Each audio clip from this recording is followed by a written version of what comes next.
High বন্ধুরা, সবাই কেমন আছো? আশা করি সবাই ভালো আছো আর তোমাদের আশীর্বাদে আমরা অনেক ভালো আছি।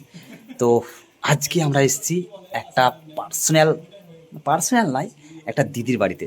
সেই দিদি অনেক দিন ইনভাইট করার পর আমাদের বাড়ি যাওয়ার পর কিন্তু আজকে আমরা চলে এসেছি সেই দিদির বাড়িতে।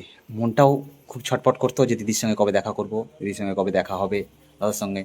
তো দাদারা অনেকবার বাড়ি গেছে, আমরা আসা হয়নি, আজকে চলে এসেছি কলেশ্বরে। আর অবশ্যই তোমাদেরকে একটু তুলে ধরবো এই সেই জাগ্রত মা কালী মায়ের মন্দির, এই সেই মায়ের মন্দির আর খুব জাগ্রত। আমি দেখাবো একবার। জয় মা, মা সকলের মঙ্গল করুক। আর জায়গাটা বা পরিবেশটা অত্যন্ত সুন্দর, দেখেও মুগ্ধ হচ্ছি।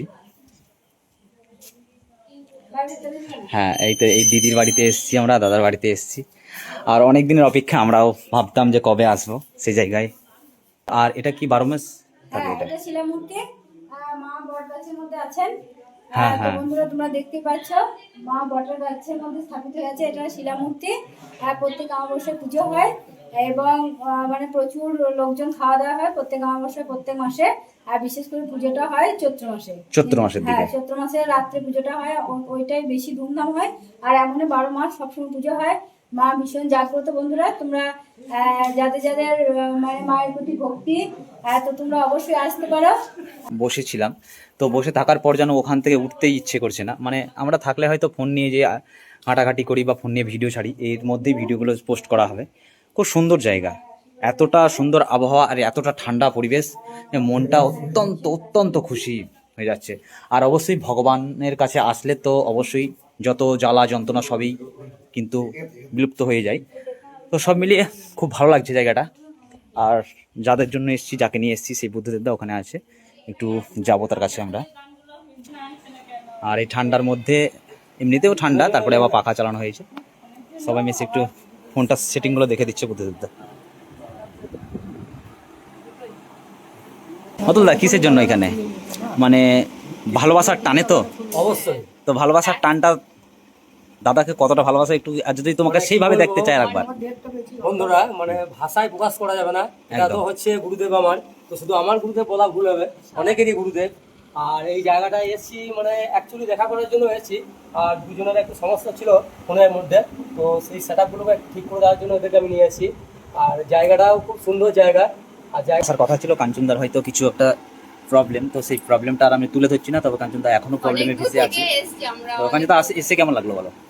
এখানে এসে বুদ্ধদের সাথে দেখা হয়ে গেল, দাদার সাথে খুব সুন্দর লাগলো। আর এই জায়গাটা খুব সুন্দর জায়গা, আর এসে একদম খুব সুন্দর লাগছে। আর বিশেষ করে আমি এই জায়গাটা নিয়ে একটু তোমার কাছ থেকে শুনতে চাই, যে জায়গাটার মাহাত্ম্য তো শুনলাম ওদের কাছে, জায়গাটায় আবহাওয়াটা কেমন লাগছে তোমাকে? অবশ্যই জায়গা তো ভালো, বলতে ভালো খারাপের কোনো দিক থেকে নেই। একটা জিনিস আমি ভালো করে জানি যে ভগবানের স্থান মানে হচ্ছে একটা পবিত্র স্থান, অবশ্যই একটা সুন্দর একটা স্থান ধরতে গেলে। এমনিতে আবহাওয়াটা খুব ভালো এবং এই জায়গা ফার্স্ট টাইম অনেক থেকে আসা, মানে আসবার করে আসা হয় না। তো আজকে হঠাৎ করে চলে এসেছি। তো এত সুন্দর একটা পরিবেশ বা এত সুন্দর একটা জায়গা, খুব ভালো লাগছে। আর মায়ের মন্দিরে মানে বুঝতে পারছি মন শান্তি। তা আমি আমরা আগে একটা বাস স্ট্যান্ডে দাঁড়িয়েছিলাম, ওখানে মানে গুরুদের সাথে মিট হওয়ার কথা ছিল, কিন্তু এই যে দাদার সাথে দেখা হয়ে গেল, দাদা ভিডিও দেখে আমার, তো সেই কারণে দাদা বললো চলো আমার বাড়িতে চলো, ওখানে গুরুদেব আসবে তোমার। আমার আছে আগে, তাহলে খুবই ভালো লাগলো। আর ওখানে যদি আসছে তাহলে আমি যাই ওখানে। তো সেই কারণে দাদা টোটো করে দিল, আমরা অবশ্যই টোটো করে চলে এসেছি। তারপর আমি তো ভীষণ খুশি আজকে আমার মামারা এসেছে বলে।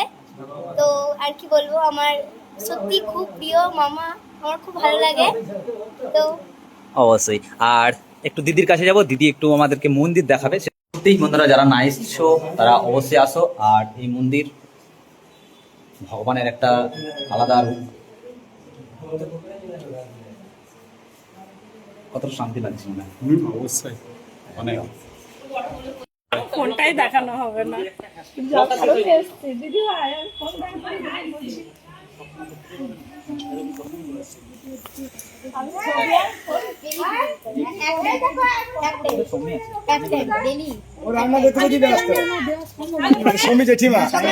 সেটা তো অবশ্যই কথা বলেছি, আগে কথা বলে নিয়েছে। তো আর কি বলবো, পুরোটা দেখলে। আর সারাদিন আজকে খুব হাসি খুশিতে পেরিয়ে গেল সবার সাথে। তো এইভাবে পাশে দেখো, সাথে দেখো। আর